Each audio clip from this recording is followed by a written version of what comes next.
Hello everyone, welcome back to my channel. চলে এসেছি নতুন ভিডিও নিয়ে। বানাচ্ছি মুড়ির চচ্চড়ি।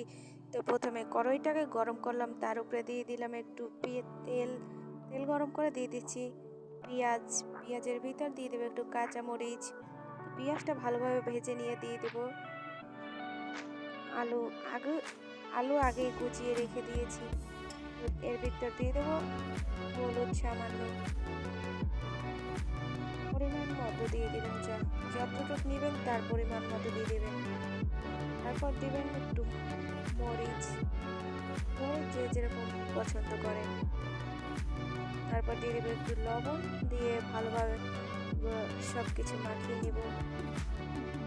আলুটা ভালোভাবে সেদ্ধ হলে তার ভিতরে দিয়ে দেবো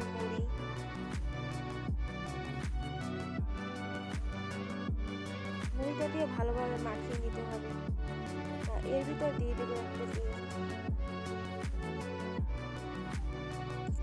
ডিমটা দিলে খাবারটা খুব সুস্বাদু হয়। ডিমটাকে এবার পুরো খাবারে ভালোভাবে মিশিয়ে নিয়ে একটু সময় ভেজে নেব। তো এভাবেই তাড়াতাড়ি 30 মিনিটের ভিতর রেসিপি।